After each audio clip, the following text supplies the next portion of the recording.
Find something that you can contribute to. Find something that you can make a difference because you can. Part of what feeds your larger vision, part of what gives you a reason for being, part of what gives you your life is being able to give something back. You might want to stop smoking and drinking until you're the best in you might want to stop going out to parties if not. Are you listening to what I'm trying to tell you? If you're not the best in your position, why are you playing? Why are you having fun? Why are you rewarding yourself for something you hadn't accomplished? This is the time to work. Or maybe what we don't feel about ourselves. Let me say something to you real clear. If you spend the rest of your life worrying about everybody thinks about you, someday you'll never have to worry about it again, because when you die, nobody will remember you were here. So I can't afford to give anything. You can't afford not to give. Give your time. Give your talent. There's nothing just to go over and lick envelopes. I don't know exactly what I'm going to do, but I'm going over there. It's part of my tithing in the universe. Once you develop that special sense of mission, and that's what you develop when you're part of a larger cause than yourself, it drives you. You don't need an alarm clock to get up in the morning. You have special power. You'll go places and folk will like to be around you. They will know there's something different about you. When you go in, they'll say, hey, that's somebody important. I want to know who you are. I just want to be near you. The NFL stands for not too long. You ain't got another 20 years. You better take the short time you have and be the best that you can be, because they pay you different when you're the best. The perks are different when you're the best. Set the standard. Am I clear before I move? Because I ain't just moving to be moving. Am I clear? Do you think he set the standard? I'm just being real. Do you think he set the standard? And as a result of setting the standard, he's one of the best of the best. Standards established as a model example. Standards you set determine the results you get. Listen to me, don't let nobody tell you talent. Don't let nobody tell you opportunity. That's not the truth. That energy that you have, that consciousness that you will embody, will affect everybody around you. The next thing is that you want to create a home court advantage for yourself. You've got to be aware of who you have around you. So you want to be selective. Have friends that will enable you to grow. I have friends that help me to grow spiritually. These are my spiritual friends. I talk spiritual stuff with them. I have some other friends who are just intellectual friends. They make me grow intellectually. They make me stretch. I have some professional friends. I'm a member of the National Speakers Association. I get together with other speakers and we learn from each other and we grow from each other. I have other friends who are just social friends. All we do is just socialize together. We'll look at a basketball game together or go out dancing, but that's all we can do. We don't talk anything serious, nothing spiritual, nothing intellectual. That's not that kind of relationship. Standard you set determines the results you get. I hate school. I went and got a PhD. You know why I went and got a PhD? People respect you when you finish.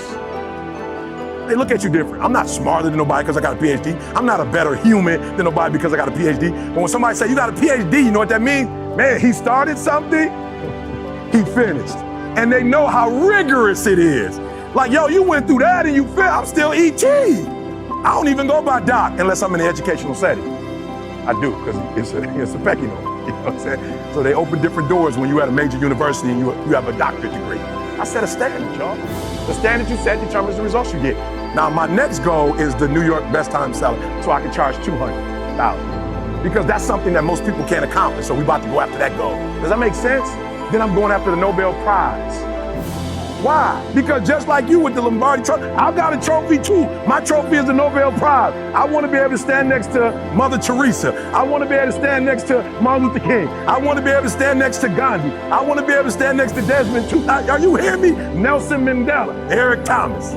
Stop worrying about what these people think about you.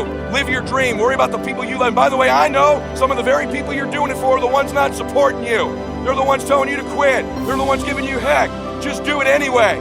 I have this theory that someday when I die, and as a Christian I believe I get to meet the Lord. I don't care if you believe it's energy, Allah, I don't care.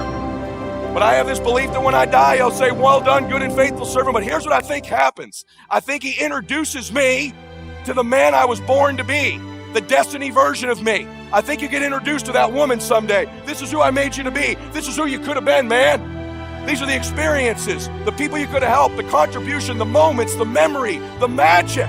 the way you can feel about yourself. Meet him, meet her. This is who you were born to be. So I have the confidence to move forward and to build the thing, but all the times the arrogance slips into my life because I'm thinking about how cool that makes me, instead of thinking about what I'm actually trying to accomplish. So focus on the things you actually want to accomplish. At that point, I think that you will see it is night and day difference between confidence and arrogance. I had to fake it till you make it because I didn't understand the notion of building confidence in myself. And here's the punchline, it worked. And even though I felt really icky, and you're always like unsure and you don't want to be called out and called to task, I had to begin walking down that path because I needed something that would allow me to take the step. And so finally I was just like, fine, I'm gonna fake it. I'm gonna pretend that I know what I'm doing. And that allowed me to take that first step because in my heart, I knew I was just pretending. So if I fail, it's okay.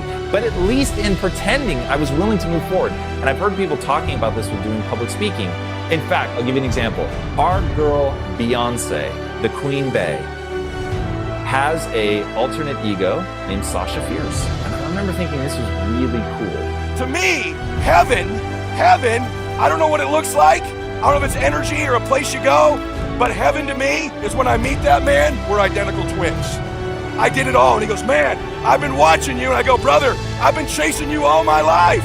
He goes, you caught me. I watched you. I'm so proud of you. You did it all, right? Hell would be meeting that person someday and you're total strangers with them. I don't want you to have that happen at the end of your life where all these things you were capable of, all the possibilities, all the moments, all the travel, all the trips, all the help, all the contribution, none of it happens because you won't fight for your family.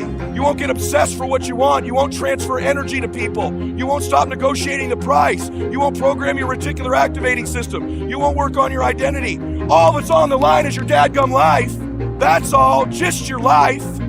Because when I first started speaking, that was a big thing for me. To pretend that I was somebody else, that I was confident and all of that. And literally, in pretending to be confident, I actually felt confident. And so it let me get on stage and it let me overcome anxiety. And so it was really powerful. Even though if I were doing it now, I would never fake it.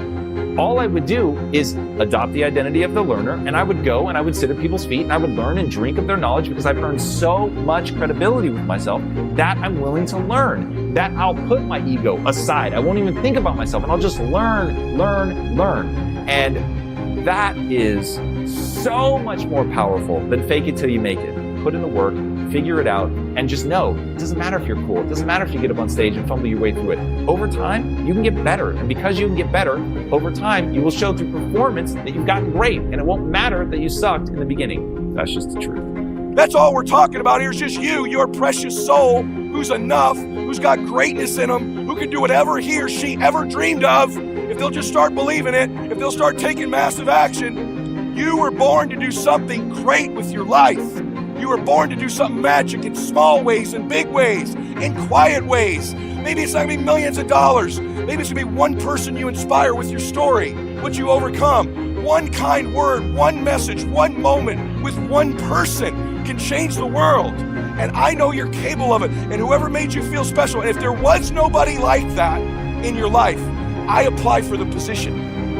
If you're with me daily in my podcast and my media and my social media, I apply for the position to believe in you because I know how great you are. I know what you're capable of.